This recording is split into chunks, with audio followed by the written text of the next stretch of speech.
This is Transwarp Drive, and I am Anna Hudak.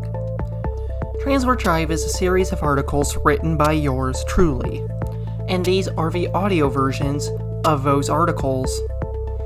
If you do prefer to read rather than listen, check the show notes for a link to the article. Otherwise, hope you stick around and enjoy.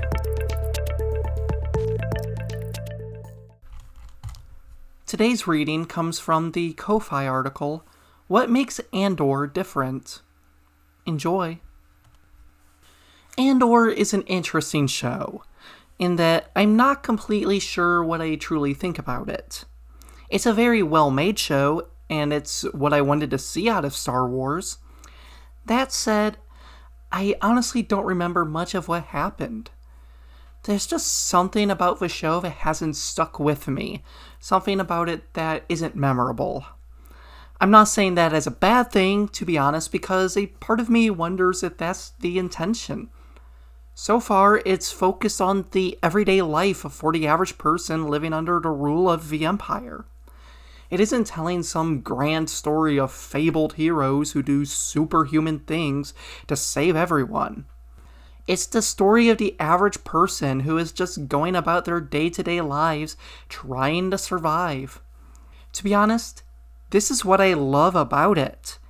It's what makes it special in a way to me. It's what I loved about Rogue One to the point that it's my favorite Star Wars movie and the only one I own. It is just normal people doing what they have to do. This isn't a flashy show.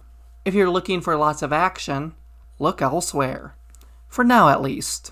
Sure, there was action in the third episode and Cassian killed 2 guards in the first episode, but that doesn't seem to be the focus at all.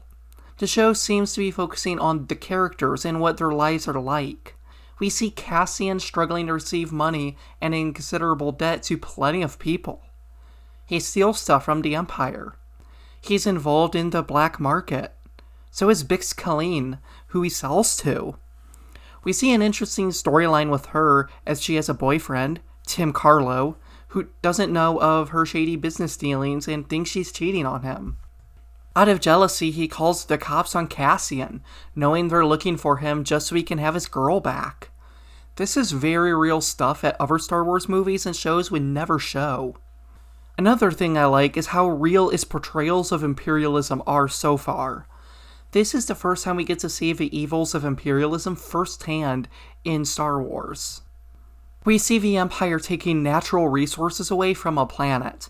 We see them screw up, and an accident happens that makes the planet toxic. It's heavily implied that the indigenous people are killed off to cover the Empire's tracks.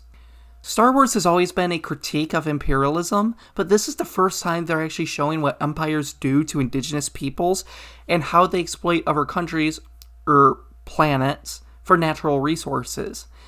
It shows us the very real implications of empire building and what actually happens. This isn't blowing up whole planets.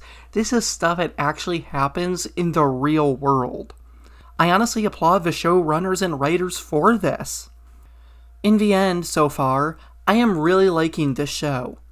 I actually watched all 3 episodes with my family in one evening. I never do stuff like that.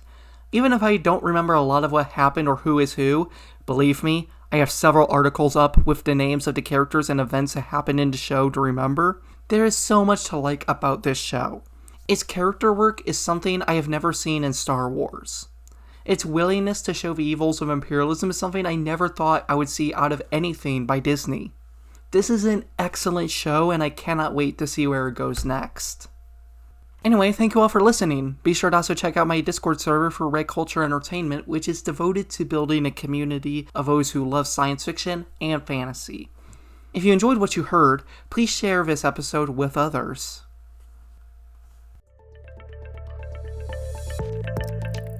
Thank you for listening, and if you enjoyed what you heard, consider supporting us on Ko-Fi or Patreon, depending on whether you prefer written articles or podcast episodes. Anyway, thank you for listening, share this, and have a great day.